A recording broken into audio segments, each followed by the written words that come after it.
J'espère que vous avez passé une très belle journée et le Seigneur nous a gardés depuis hier. Il nous donne encore l'occasion d'être ici. Chaque jour, je dis que c'est un privilège parce que tout le monde n'a pas eu l'occasion de vivre ça. Si à nous, le Seigneur a donné cette occasion de venir écouter sa parole ici, c'est-à-dire que Dieu t'aime.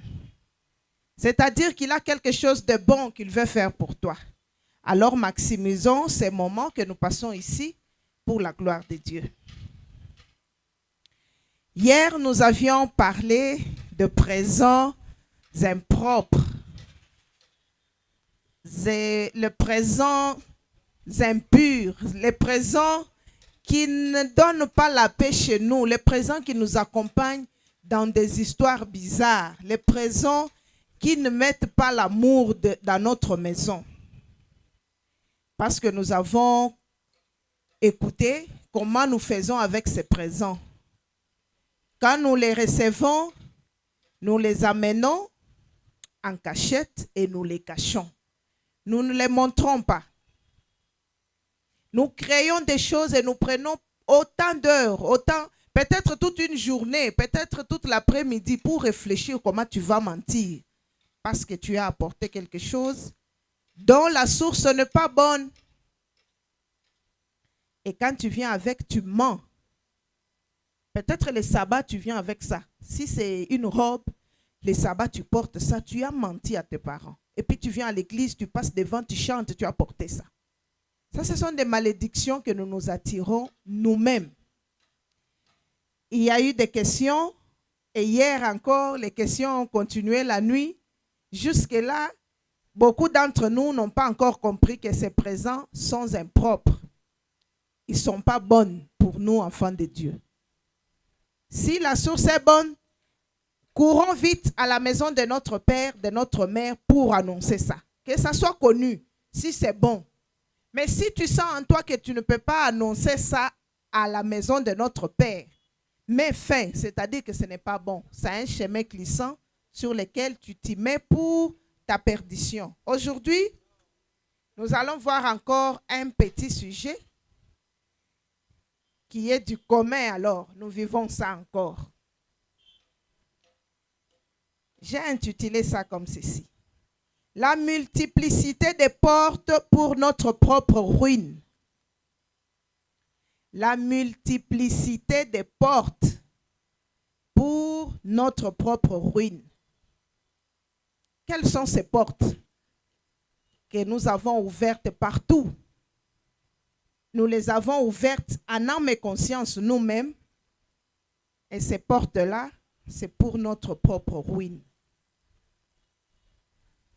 Même si aujourd'hui, ça te plaît encore, tu sens bien, tu sens vraiment que tu es au top parce que tu as ouvert autant de portes, mais sache que ça t'attend devant là-bas. Ça va te ruiner toi-même. Quelles sont ces portes-là que nous avons ouvertes nous-mêmes et qui vont nous ruiner, qui vont nous détruire?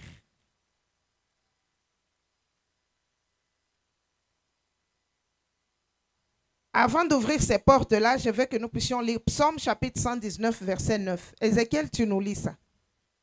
Psaume 119, verset 9.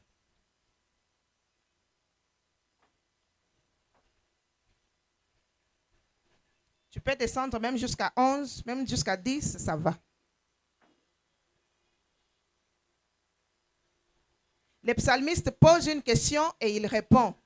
Alors après avoir écouté ça, nous allons ouvrir les portes. Nous allons voir les portes que nous avons ouvertes déjà nous-mêmes. Tu peux utiliser ça.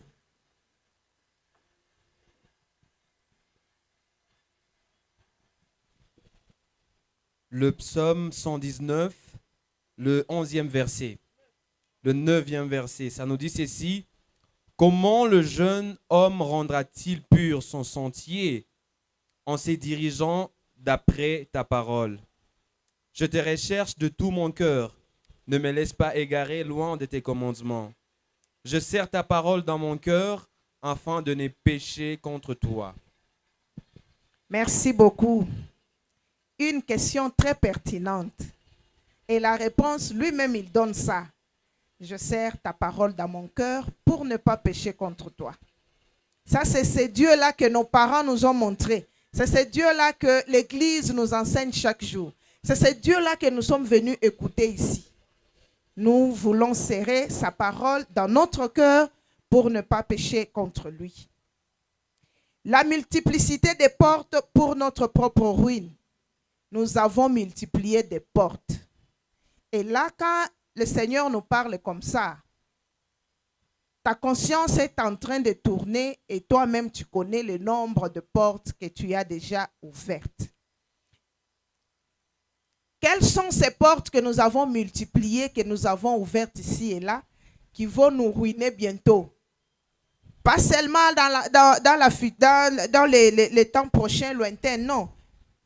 Même maintenant, même demain, même après-demain, ça va nous ruiner. Les nombres de portes que nous avons ouvertes, ce sont les nombres de relations que nous entretenons dans le flou. Il n'y a plus de différence entre nous qui avons cru en Dieu, qui servons le Seigneur, qui chantons pour lui, qui nous donnons vraiment la peine. Depuis le sabbat, nous sommes ici. Peut-être nous quittons tard, nous venons tôt pour le Seigneur. Mais en cachette là-bas, il y a des portes que nous avons ouvertes nous-mêmes. Combien de relations depuis que tu y es, depuis que tu as senti que tu as grandi, depuis que tu es homme, depuis que tu es déjà femme, combien de relations tu as déjà entretenues? S'il faut donner les micros, aujourd'hui je ne donne pas. S'il faut donner les micros ici, on va fuir. Les autres ont commencé depuis qu'ils étaient à l'école secondaire. En deuxième CO, les autres ont commencé déjà à partir de là. Les autres en cinquième, les autres en quatrième. Les autres, quand ils ont eu le bac, arrivés à la faculté, puis on voit comment les choses se passent, je commence aussi. Tu peux t'imaginer depuis que tu as commencé, tu as déjà entretenu combien de relations dans le flou?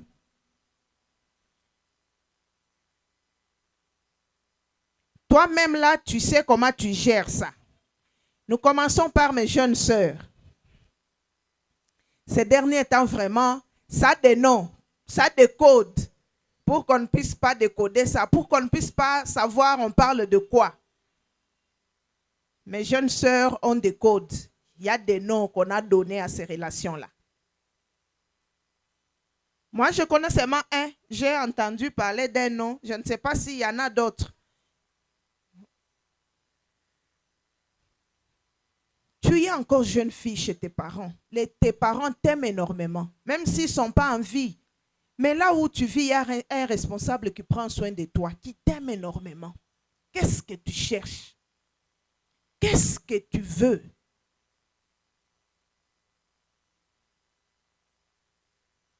Tu vas trouver, elle-même là, elle est sœur de l'église. Prenons par exemple l'église de Birere. Elle adore là-bas, elle chante dans une chorale. Elle a une relation dans la chorale là. Il y a quelqu'un qui lui a dit je t'aime et lui a dit oui, je t'aime aussi. Elle-même là, si elle étudie ici à l'IEC, elle a une autre relation ici à l'IEC. Celui-là lui a dit je t'aime, lui aussi a dit je t'aime aussi. Elle-même là a une relation à l'église Fango comme à ville. Un garçon lui a dit je t'aime, il a dit oui, je t'aime aussi. Elle-même là a une relation à Himbi. Il y a un frère là-bas qui l'avait vu un jour dans les réunions des jeunes et puis il a regardé, il dit aussi je t'aime. Elle a dit oui. Au quartier, il y a un autre. Bon, arrêtons-nous par là. C'est déjà 5. Ces 5 portes-là, tu les as ouvertes toi-même, en âme et conscience. Tu sais que tu es en train d'ouvrir, tu ouvres, tu entres.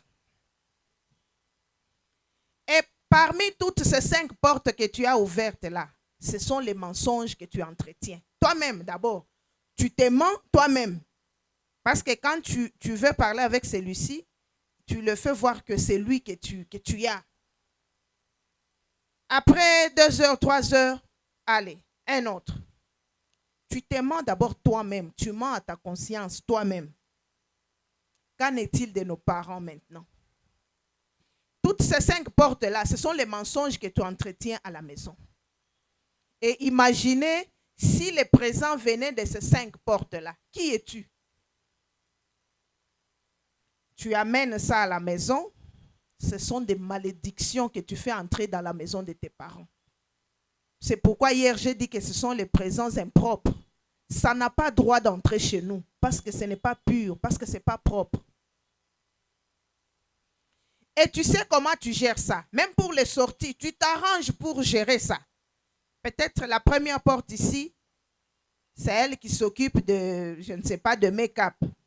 Quand il faut le make-up, c'est lui qui fait ça. L'autre porte ici, peut-être ce sont les robes ou ce sont les chaussures, je ne sais pas. L'autre porte ici, lui, il s'occupe de ça. Et nous sommes allés plus loin encore, pire. Nous sommes entrés même dans les portes que nous avons ouvertes avec de vieux, de papas qui peuvent avoir l'âge de notre propre père. Et nous pensons que ce n'est pas un problème. Parce que je suis jeune fille, un papa qui m'a vu passer, il m'a transporté, il m'a donné un lift. Si c'est un professeur ici, si c'est dans la faculté là où j'étudie, si c'est au quartier, si c'est où, nous-mêmes nous connaissons là-bas, là où nous passons. Un grand papa qui peut avoir l'âge de ton père. Tu peux avoir ce courage de t'asseoir avec lui. Il te dit je t'aime, toi aussi tu dis moi je t'aime aussi. Nous faisons ça. Peut-être nous pensons que c'est un moment de la vie, nous le faisons, ça va passer. Ça ne va pas passer. Le pasteur a dit, nous payons ça cash.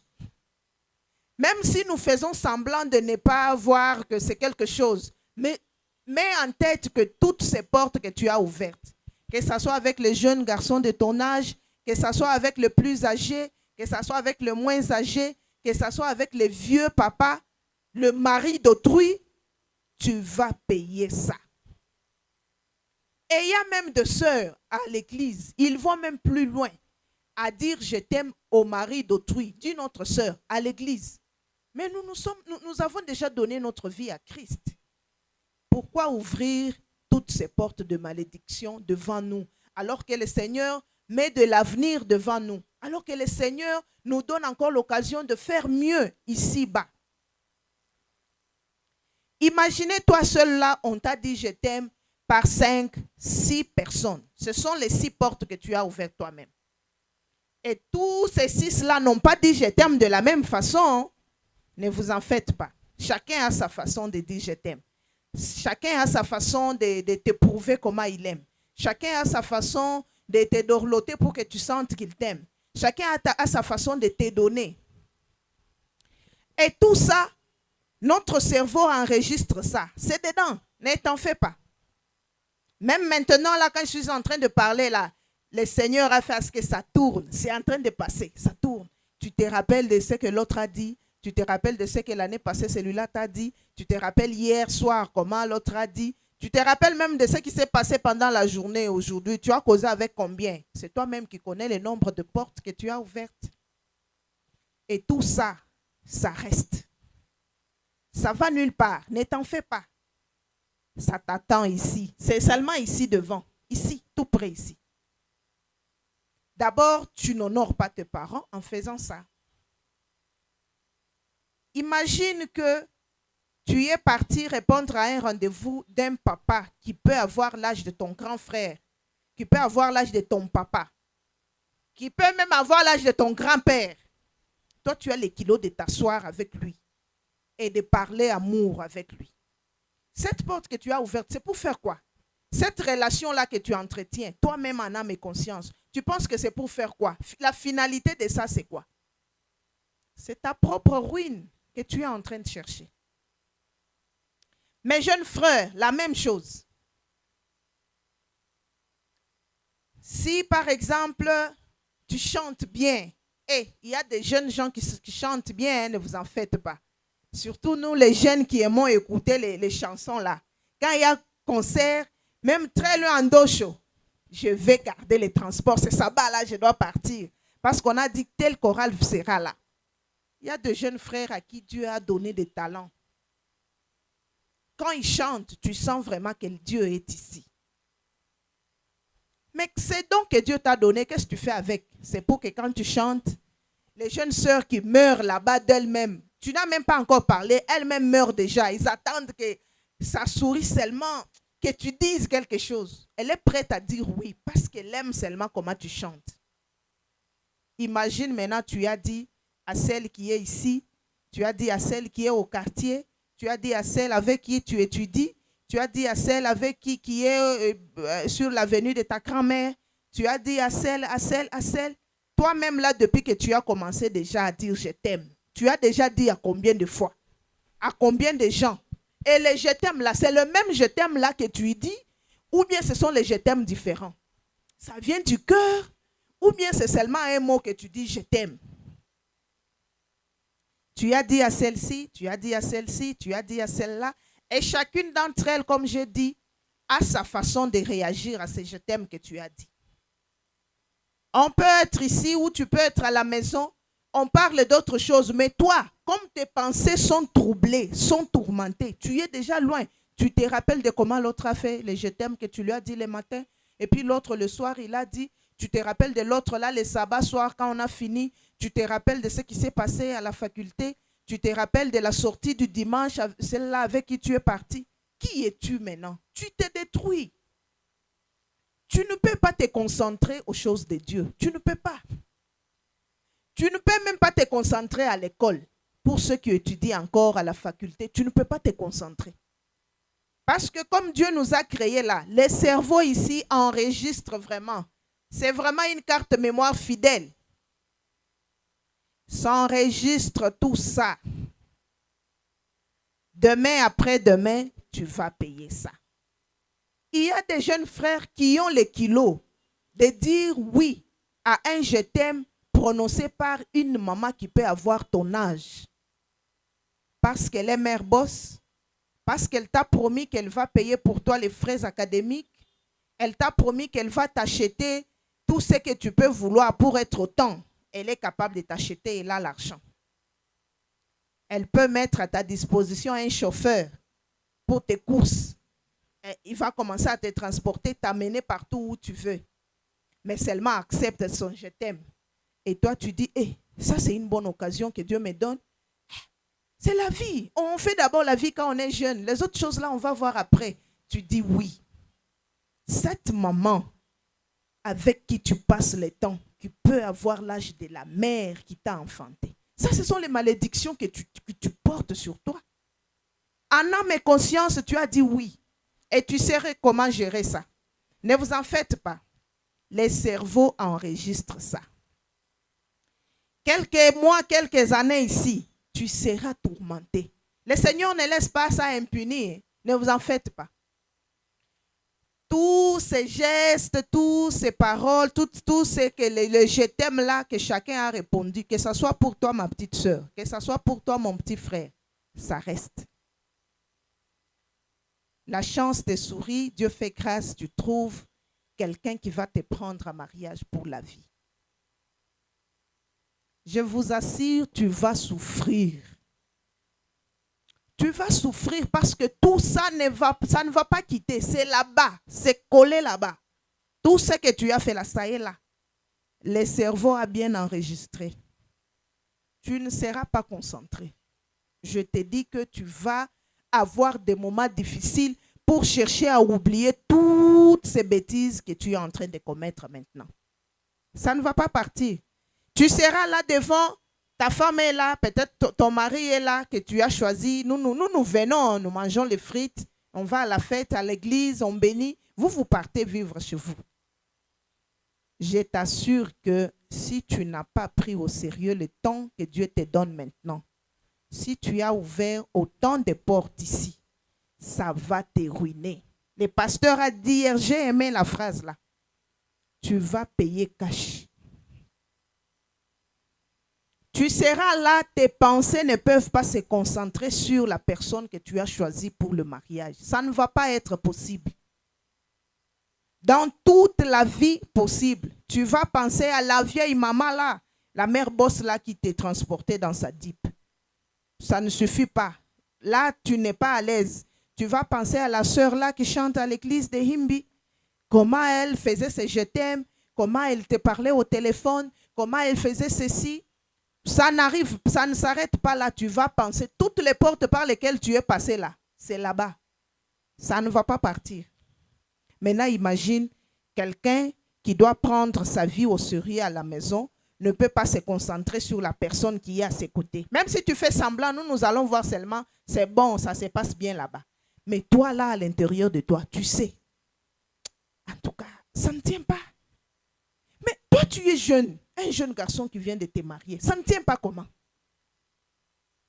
Qui t'a dit que ça ne tient pas?